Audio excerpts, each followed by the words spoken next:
we have a duty to challenge the federal government that you cannot kill the opposition. You cannot stifle the opposition. And we would have been able to do that better if we had stayed together. So, citing internal wrangling, citing, what again do you say?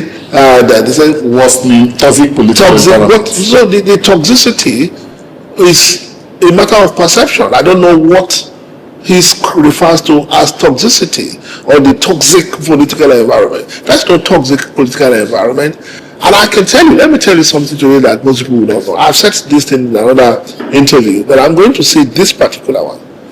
There was a time that His Excellency Enêmy went to the national chairman and was threatening to leave the coalition. You know why?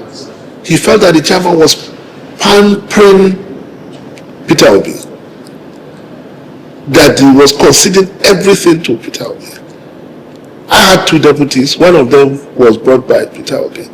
Amechi cannot point at anybody in the NWC that you can say is an Amechi man.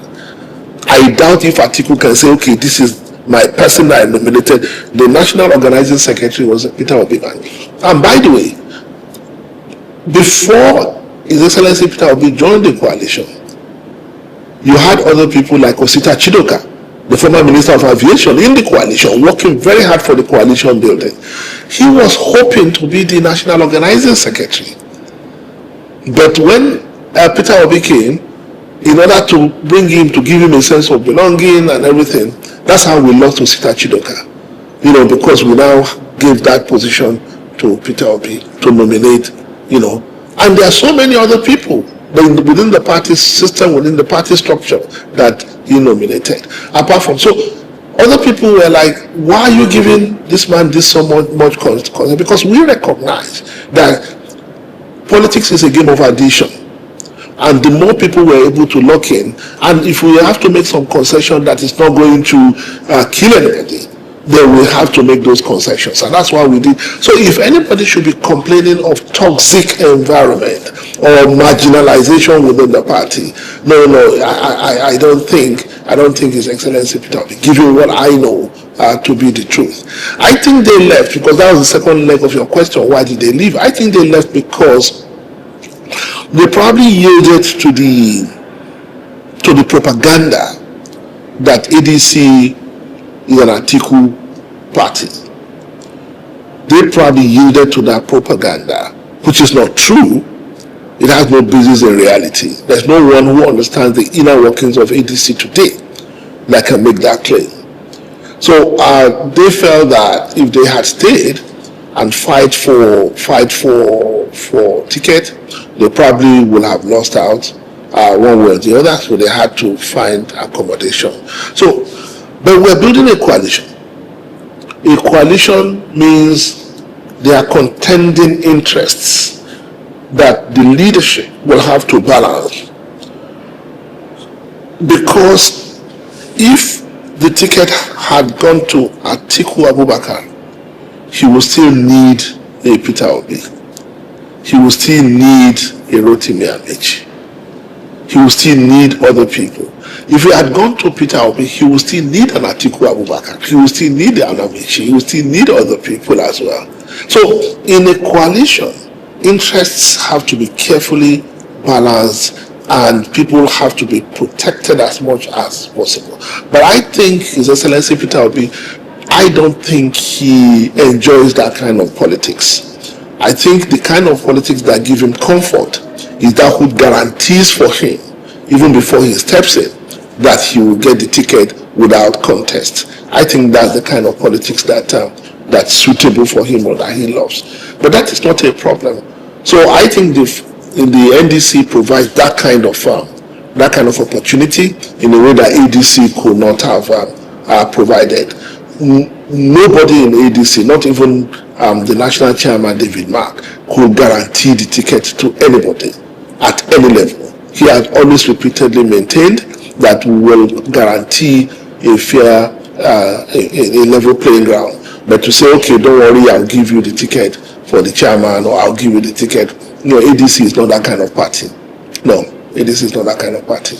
All right, there are many people who think that the legal battles ahead of the ADC might hinder it from participating in the 2027 elections? What do you think? Which legal issues? You see, let me tell you, one of the, and I've seen a lot of vicious attacks coming towards ADC as if we are the ruling party that the NDC wants to take power from. You understand? I don't think it makes sense for opposition parties to be attacking each other. Our goal is the same, to save the country from the misrule of the APC. We may have had our disagreements, wittingly or unwittingly, that have led to this breakup to NDC and ADC. But if we handle it maturely, we can still work together as opposition political parties. We said we're going to form an alliance. That alliance was still possible, but to use the word you just used now, the toxic environment that has been created will make such impossible. We don't consider NDC to be our opponent or our enemy, sorry. We don't consider them to be our enemy. We still see NDC as a potential ally, and we are not ruling out anything. But the most important thing is that they created the impression that ADC is drowning under legal challenges. The answer is no. ADC is not drowning under legal challenges. At the time that we came into the ADC did not have a single case in court, not one. Not one. What happened? Because the agents of destabilization, the agents of the ruling party bent on frustrating the opposition coalition, started to engineer these cases. You can go and check, you are a journalist. At the point that the ADC was announcing that we are going to the coalition was announcing the ADC as a political party for us, ADC had no single case in court. Because the case that they had among themselves before we came in had already been settled through the ADR, the Alternative Dispute Resolution, and the national chairman of the party at the time, we just met him. So one of the major attractions of ADC to the coalition leaders was the fact that it was not encumbered by, because we hear people saying ADC had 17 court cases before they went into the ADC. Why did they go into party that has so much cases? ADC did not have a single court case by the time we went in. That is number one. Number two, as of today, ADC had only 3 cases. 3. And these 3 cases are almost laughable because they are contrived. And I'll tell you the 3 cases. One, that was the case that the Supreme Court referred us back, that the case of Nafi Bala, that the Supreme Court referred us back to the Federal High Court, which is now in front of Justice Enwite, that they are now asking to recuse himself from the case. That is one of the cases, and it has always been there before even His Excellency Peter Obi joined the party in December, because that case was initiated in September, so that case was there. The case of this National Association of Former Legislators that's asking for the deregistration of ADC on the grounds that we did not win any election in the last election in 2023, which has no basis in fact. Because ADC, in fact, won one House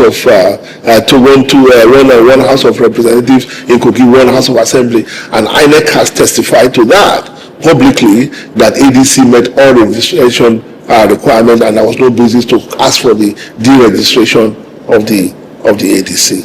The third case, I think, is that of Abejide, Leke Abejide, who has also left the party. So where are the cases? Where are the cases? You see, what they were expecting was that the Supreme Court will bury us on the issue of status quo ante bellum. The Supreme Court did not do that. Unanimous decision of 5 Supreme Court justices said that doesn't make sense in legal terms. Remove it.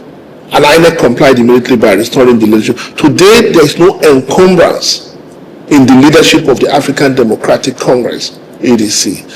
And so anybody that is talking about ADC having legal challenges and is unstable and is encumbered is not telling the truth. Anybody is free to go to any party they want, but to say the reason you are doing what they are doing is because ADC is unstable or has legal challenges, or no, that doesn't make sense. And we are glad that majority of the party members are not falling for it. As at yesterday, we have sold over 720 forms to members across the country willing to contest on the platform of the party. We have sold over 60 governorship forms. We have sold over 40 governorship forms. We have sold over, I think, 200 House of Representative forms. We have sold over 60 Senate forms. We have sold 3 presidential forms. So, as of today, we have sold over more than 720 forms, and we are still selling. So anybody that in some states we have up to 5 governorship aspirants in some states, in some states we have up to 9 people wanting to be senators on the platform of ATC, So the idea the party is falling apart, people are leaving the party, no, it's just illusion. ADC is intact and it is solid.